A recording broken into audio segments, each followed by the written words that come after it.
بسم الله الرحمن الرحيم الحمد لله والصلاة والسلام على رسول الله وعلى آله وصحبه ومن والاه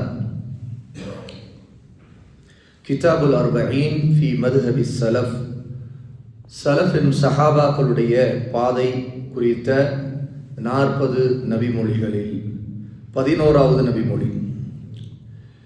அமல் செய்தல், தஅவா செய்தல் போன்ற விஷயங்களில் அவற்றுக்கு முன்பு கல்வி, மார்க்க அறிவு அவசியம்.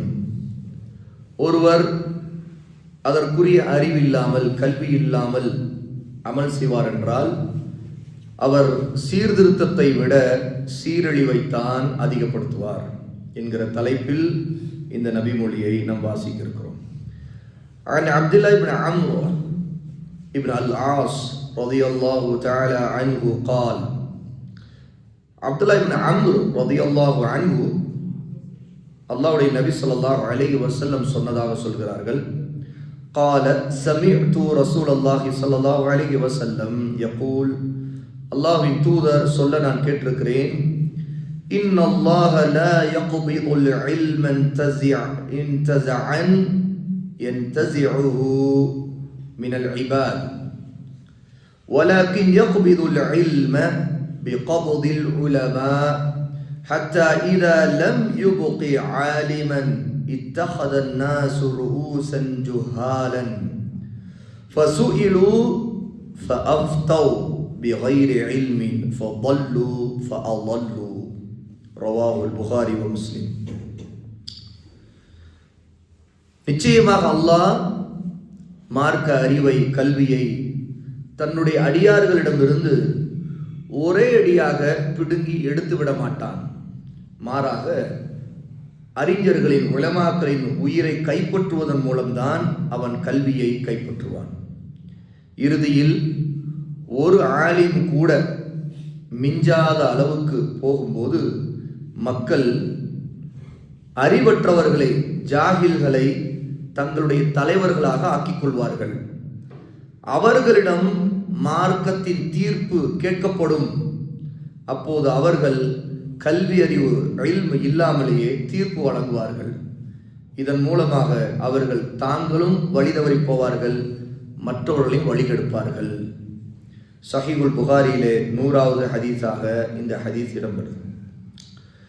இந்த ஹதீஸ் சலஃபி பாதை, அதாவது அஹ்லுஸ் சுன்னாவுடைய பாதையை பற்றிய ஒரு மிக தெளிவான நிலைப்பாடுகளை சொல்லக்கூடிய ஹதீஸ்.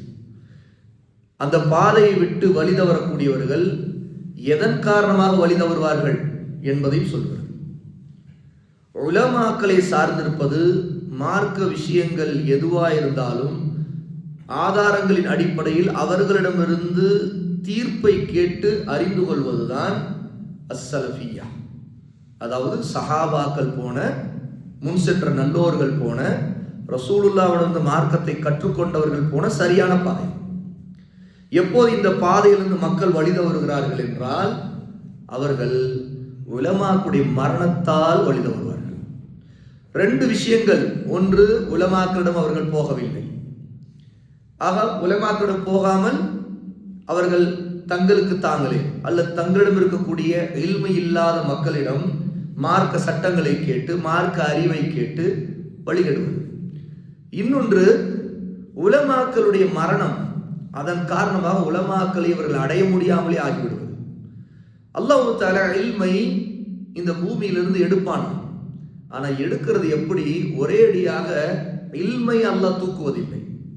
அந்த இல்மு இருக்கிற ஆலிமுடைய மரணத்தை அல்லாஹ் ஏற்படுத்தும் போது அவர்களோடு அந்த இல்மு மறைந்துவிடும். என்றால் இந்த உலகத்தில் அல்லாஹ் தஆலா இல்மை பாதுகாப்பது வெறும் புத்தகங்களே அல்ல. உண்மையில் அந்த இல்மை கற்றுக் கொடுத்து கொண்டு மார்க்கத்தின் விஷயங்களில் மக்களுக்கு தீர்ப்பு சொல்லி வழிகாட்டக்கூடிய கல்வி உள்ள உலமாக்களை கொண்டுதான் இந்த மார்க்கத்தை அல்லாஹ் பாதுகாக்கிறார். அப்ப இல்மு பாதுகாக்கப்படும். உலமாக்களுடைய உள்ளங்களில் அவர்களிடம் இருக்கக்கூடிய இல்ம் பாதுகாக்கப்படுது. அவர்கள் உயிரோடு இருக்கும் வரையில் அந்த இல்மு உயிரோடு இருக்குது நம்மோடு. எப்போது அவர்களுக்கு மரணம் வருகிறதோ அப்போது அந்த இல்முக்கும் மரணம். அதாவது அல்லாஹ் அந்த இல்மை அதன் மூலமாகத்தான் தூக்குகிறான். அப்போ உலமாக்களுடைய மரணம் என்பது இல்முடைய மரணம். இல்மு ஒரு குறிப்பிட்ட பகுதி அது மக்களுக்கு கிடைக்காமல் அழிந்து விடக்கூடிய நிலை.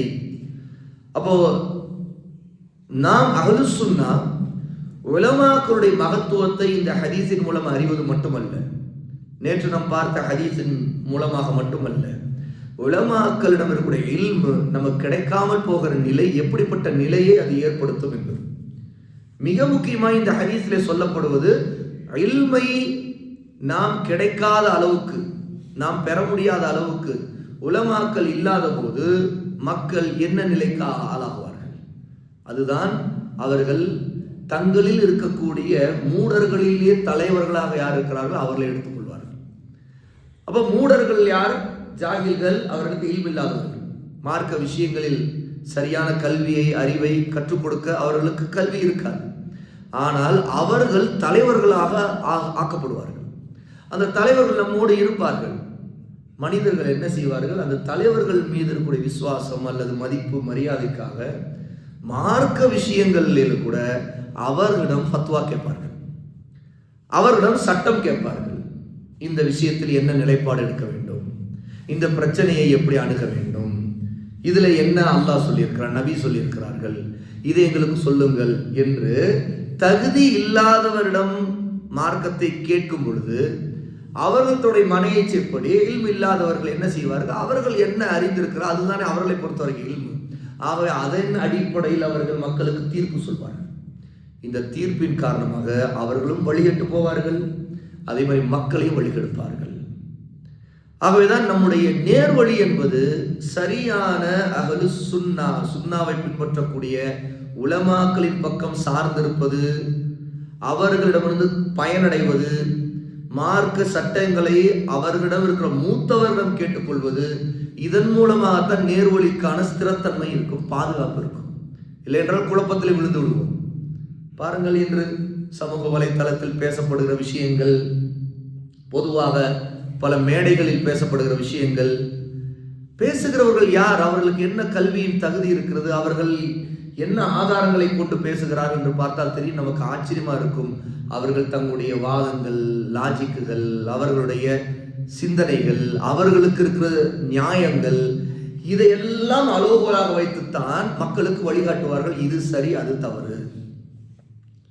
ஆனால் மூத்த உலமாக்களிடம் கேட்டால் அவர்கள் குர்ஆன் சுன்னா அடிப்படையில் சரியான அஹ்லுஸ் சுன்னா பாதையில் தன்னுடைய உம்மத்தாரில் இருக்கிற ஒவ்வொருத்தர் மீதும் அவர் நேர்வழி பெற என்ற கருணையோடு, கவலையோடு அவர்கள் மார்க்கத்தை தெளிவுபடுத்துவார்கள், சுன்னாவை தெளிவுபடுத்துவார்கள், பிதஅத்தை அடையாளப்படுத்துவார்கள், பிதஅத்துவாதிகளை அடையாளப்படுத்துவார்கள், வழிகேடர்களை அடையாளப்படுத்துவார்கள்.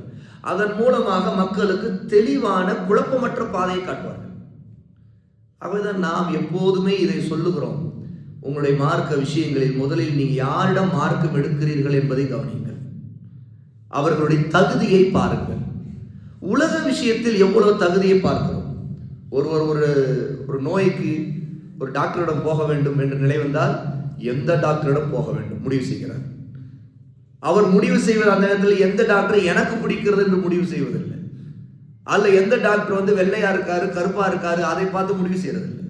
அல்ல எந்த டாக்டர் என்னுடைய மொழி பேசுறாரு, அது முடிவு செய்யல. அல்ல எந்த டாக்டர் என்னுடைய குடும்பத்துல பிறந்தவர், அல்ல எங்க ஊருக்காரு பார்க்கறாங்களா யாராவது மக்கள்? அதெல்லாம் பார்க்க மாட்டாங்க. என்ன பார்ப்பார்கள்?